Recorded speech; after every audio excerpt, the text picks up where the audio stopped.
Well, ladies and gentlemen, I'd first of all like to congratulate all the inductees here this evening. And as Arnold said, the one thing they all had in common was your family. I had the privilege of walking through the Hall of Fame today. I've been a professional for 52 years, and I felt so insignificant when you realize how steeped in history this place is and how many great players paved the way for all of us and made it possible to participate in a game that is a friend-making machine. I'm very honored to introduce Charlie Sifford here this evening.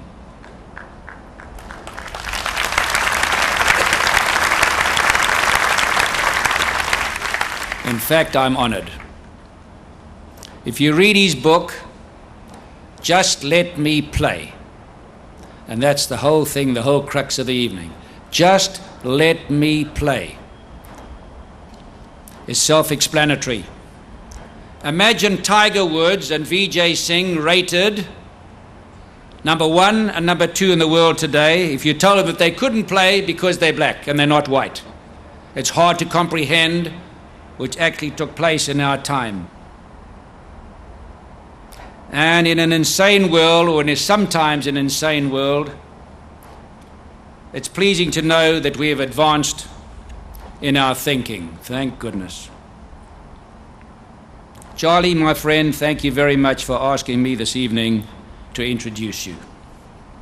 I can relate to you, Charlie, because I had people, because I was from South Africa, that practiced an apartheid system which I was not responsible for, threw telephone books in my back, ice in my eyes, charged me on the greens, shouted when I had a 1-foot putt, and I believe cost me the PGA Championship in Dayton, Ohio in 1969.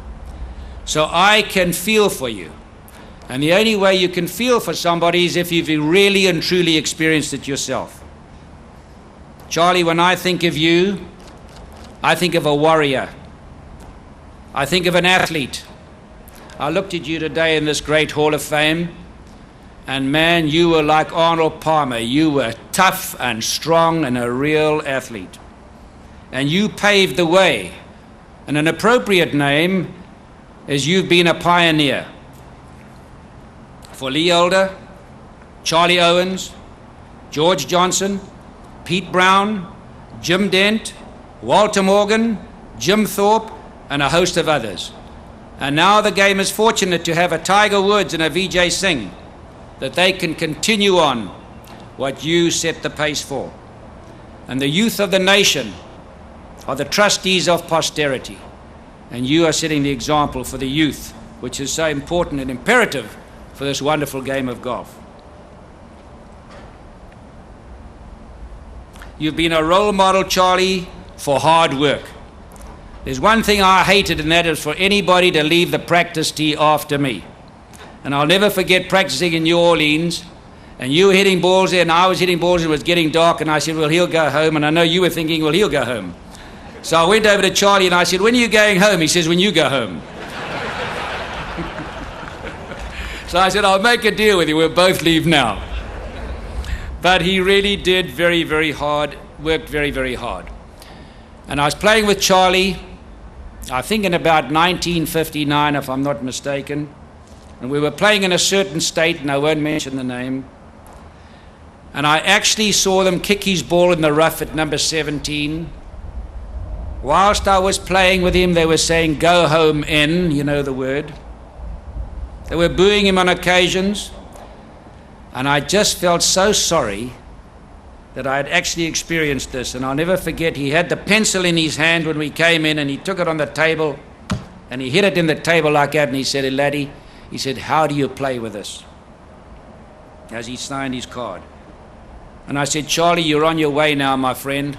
And the Chinese have a great saying, everything shall pass. You've got to forget about it.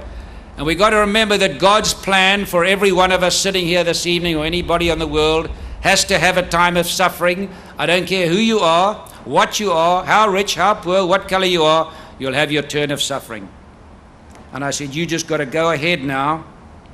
And he hung in there. He got better and better and better. Charlie Sifford is a stalwart.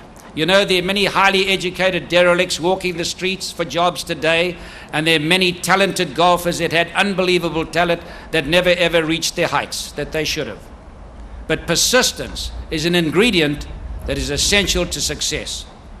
And Charlie had that persistence, and I really admired that. He handled adversity in great dignity. Some people sometimes said he was mean. I said, well, if you went through what he went through, you'd understand what it is. And I said, don't ever judge people. He handled dignity in my eyes like Mandela, President Mandela, who went to jail for 27 years and came out with love and appreciation for mankind. Mahatma Gandhi, that was hit to the ground time and time again, who stood up and never retaliated, only retaliated with love. Dr. Martin Luther King, same thing. A great orator, great command of the English language, filled with love. Charlie was lucky. He had a lot of love, and his wife, Rose. She was the most appropriate name I could think of for a woman, because every time you saw her, she was like a rose. She was filled with positive thoughts and with love, and she must have been a great inspiration to Charlie. And as everybody's had their little say, and they are here tonight, your wife Rose is here with you and your great family as well, Charlie. Charlie said to me, I'm happy. I have a little money. I'm healthy. And he said to me, he'd always say to me when he'd see me, he'd say, laddie, you're my man. And he said it in a time when his life wasn't filled with much love. And if you want to have true happiness, and you know the true meaning of happiness, you've got to have love in your heart. And that's what he had, and it's something that I appreciated that he gave me. He'd say, laddie, you are the man, and that's singular. But Charlie, I say to you tonight that you're everybody's man, and what you've done is an inspiration to many people. You've been a tremendous golfer, a tremendous ambassador for a game that we all love and adore, and may God bless you, Charlie. And tonight we honor a man not only for his accomplishments on the course, but for the course that he chose in life. Let's take a look at this inspirational story.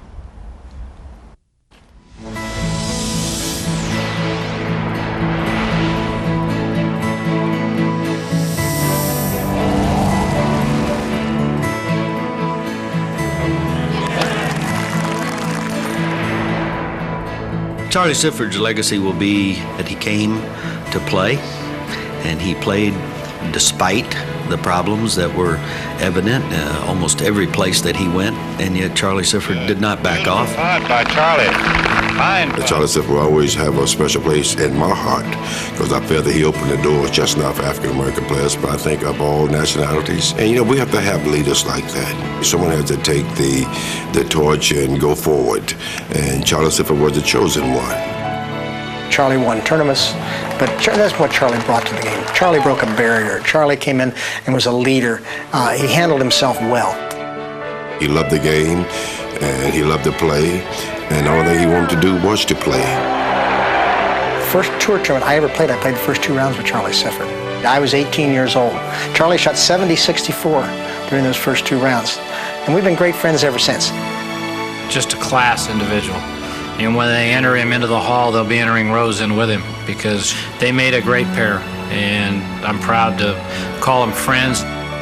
Charlie belonged in the Hall of Fame more so than I did, more so than a lot of us, because Charlie Sifford was a credit not only to his people, but he was a credit to golf.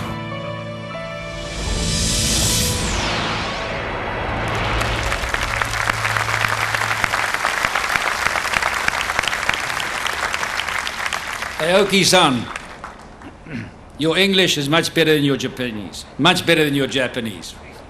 Well done.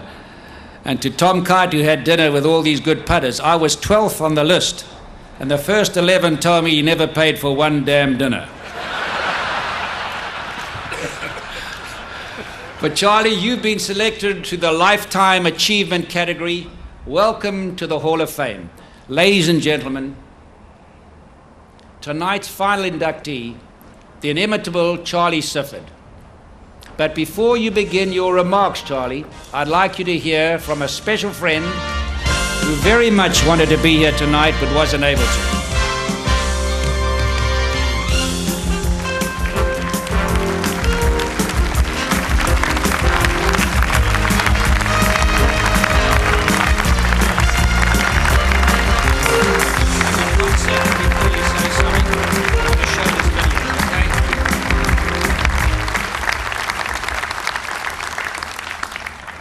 I have to do the re-entry of the... Before you begin your remarks, Charlie, I'd like you to hear from a very special friend who would very much like to be here tonight, but he cannot be. So just before you say anything, just watch this last little piece, my man. This is a great day, not only for Charlie Sifford, but for all of golf. That a pioneer like Charlie, who was relegated to golf's back roads much of his competitive career, can make it into golf's shrine is proof that the game is becoming more inclusive. That's the battle Charlie and others fervently fought, and all of us, including me, are the beneficiaries of that fight. There have been many positive influences in my life. Charlie Sifford is one of them. His determination to pursue a game that he loves, despite some pretty weighty odds, has helped me understand the struggle he and other minorities went through, trying to open the door for all of us. Not many people could have endured the indignities that he suffered during some very difficult times. That he persevered with grace and honor should inspire anyone to hang in there when things aren't going your way. I know it inspires me. People like Charlie help make the game of golf what it is today, the greatest test of one's skill and character. He proved to have more than his share of both during a long and successful career. Charlie, congratulations on a well-deserved honor. Hopefully I can do my part to carry on the tradition of excellence that you have established. That's why I'm proud to say, you're my grandpa.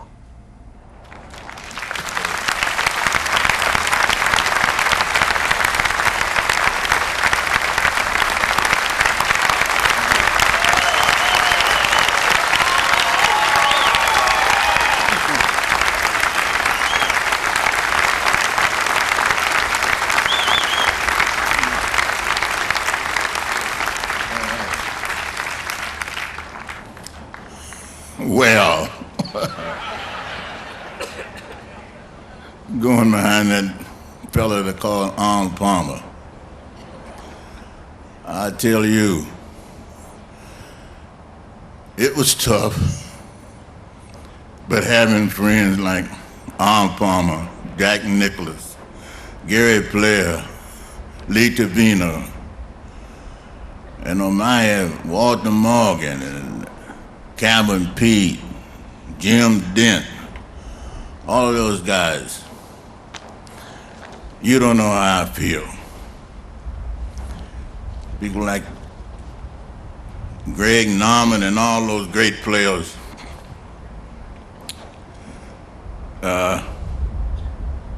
You have to go along with me.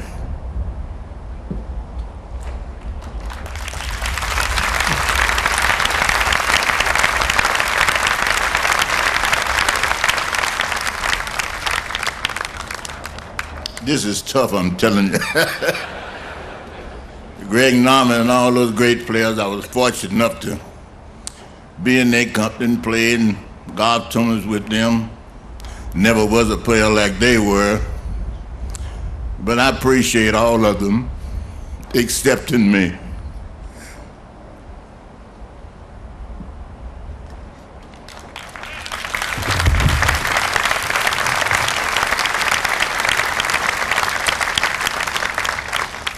You're gonna have to forgive me because this is touching. A little old caddy boy from Charlotte, North Carolina. Come from a very poor family. Out there running up and down the road behind this little white ball and getting inducted into the greatest hall, the World Hall of Fame. How about it?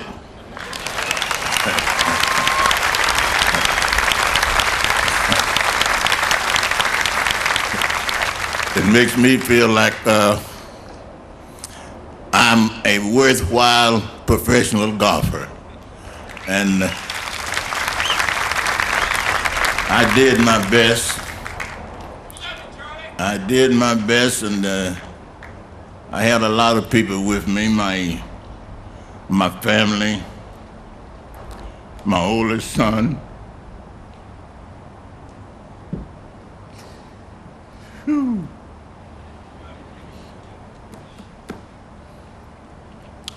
My 2 sons, 2 daughter-in-laws, and 3 grandkids. And the boss isn't here.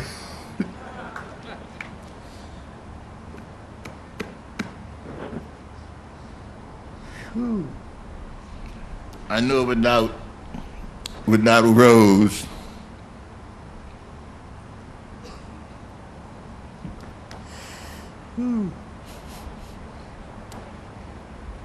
helped me along the way. You show me a man with a successful man, I show you a wonderful wife. Arnold Palmer, Wendy, Jack and NICKLAUS, Gary Player, all those guys, I know those guys, but they had a beautiful wife. Somebody that go along with them, help them when they get in trouble, talk to them, understand when they leave, they were safe and didn't worry about them. All they know they was going out there and get some money and bring it home. Yeah. But I feel quite honored. You don't know how I feel about honoring this. This is something else. I started out in this game, I wanted to do 5 things. I wanted to win a golf tournament. I wanted to play in the National Open. I wanted to play in the US Open. I wanted to play in the Masters. And I wanted to get in the Hall of Fame. Well, I got 4 out of 5, so. Yeah.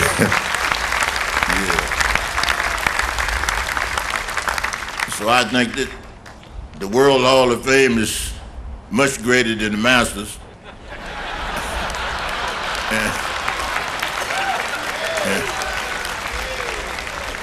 And my friend out there, Lee Eller, thank you.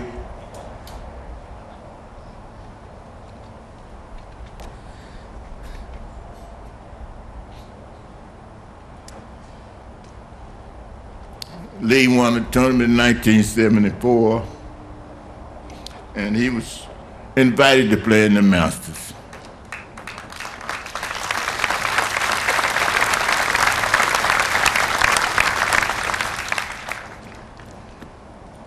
And he did a good job.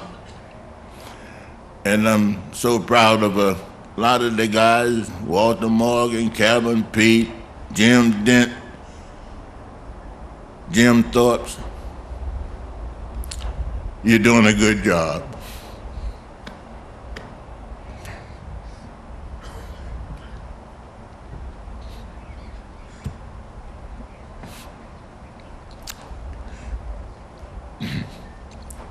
I just wish I was younger.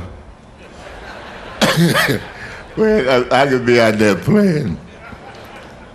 When I was playing, I was under quite a lot of pressure, a lot of things that I had to do.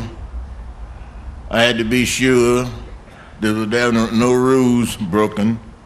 I had to be sure that I had a caddy who wasn't going to break the rules for me. Then I had to be sure whoever come up and interfere with my game that I could be cool enough to brush them off. And I did that job.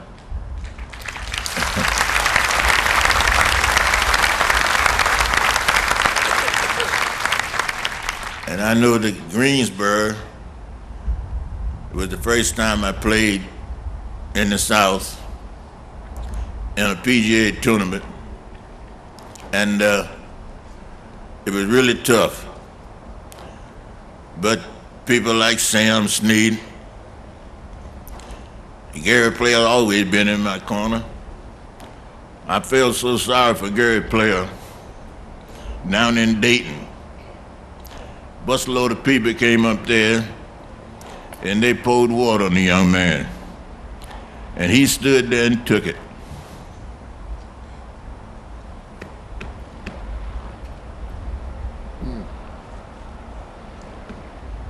He's been my man ever since. And I really wanted to do something about it. But I couldn't. But I give him credit for standing up there, taking it. They just talking about the South Africa, he had nothing to do with that. They didn't want him over here playing golf, but he played anyway. And he's my man forever. We always have been friends.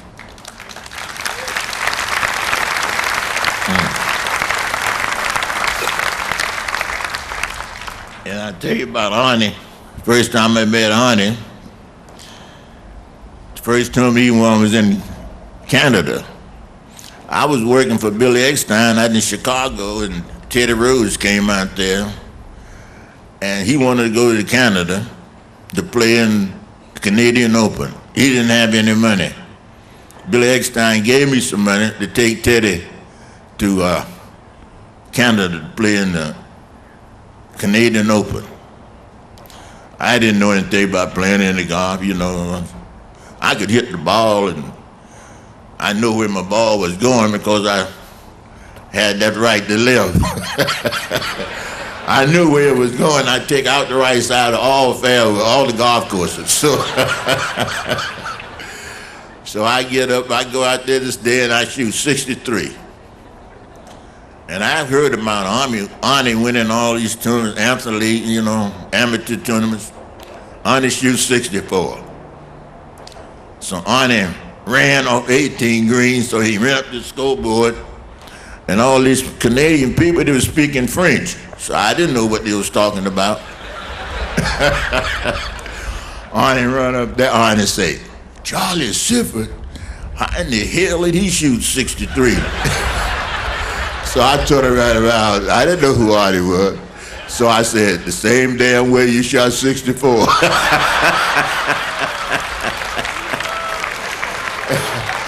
That's how we met. We've been friends ever since. My man, Arnie. Yes, sir. I want to tell you, this is a great honor. I hope someday that there will be some more Afro-Americans in the Hall of Fame, such as Leo and Calvin Pete, Bill Spiller, and Teddy Rhodes. There's a lot of you don't know about Teddy Rhodes, but Teddy Rhodes, he's the one that started. I took the fight up for Teddy Rhodes. He was a wonderful man.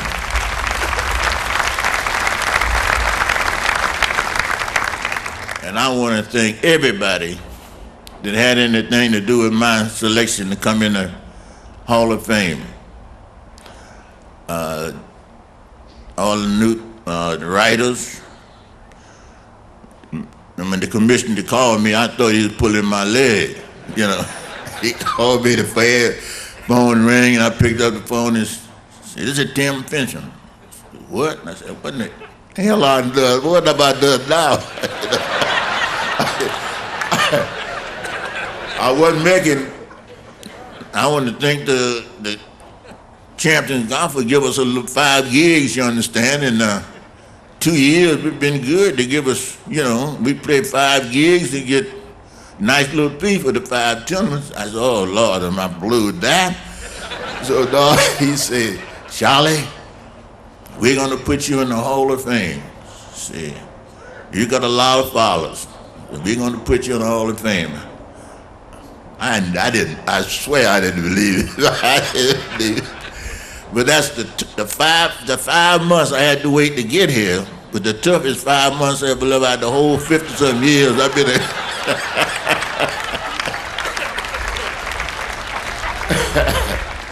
I didn't drive my car fast. I cut my speed down, I go across the street, I walk slow, I look around.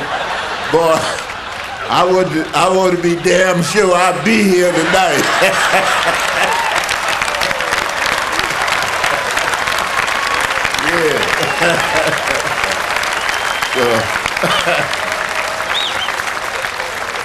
And it sure is a pleasure to be inducted with 4 individuals. Tom Kine, I've been along for a long time.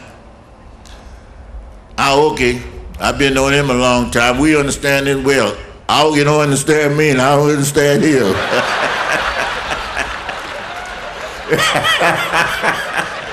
But that's my friend.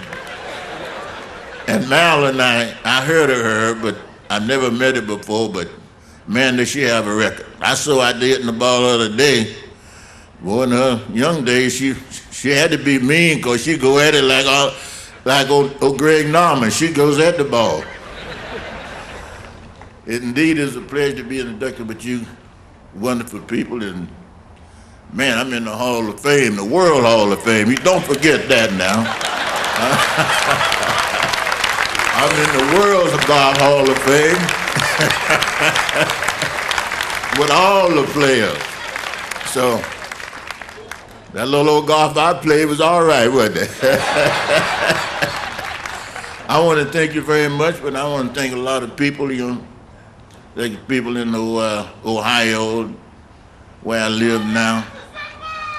The president of the PGA in Cleveland, Ohio, and the golf clubs up there that invite me to come play. And I got 2 or 3 courses up there. I'm a member at Quail Hollow, and I want to thank all those pros out there for being nice to me and accepting me.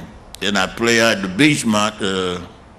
Beechwood. It's a Jewish club. You know, I'm Jewish already. You know that, don't you? So that's my favorite spot. I'm there all the time, and I want to thank all the pros and the members there, because they see me out there, you understand. I have a guy watching me play, it's all right, so I'll be practicing the old ball. My little old ball ain't going nowhere now. My little old ball so short now, your head hit the ground. But they still think I can play. I want to thank all of you for taking time out your busy time and coming out and spending this afternoon with me at this great honor. It don't get any better than this, please believe me. Yeah, I miss old Nick Price out there. That's my man. And I want to thank all of you. I had a wonderful time. Thank you, Commissioner, Arnold Palmer, Gary Player, all of you. May God bless you.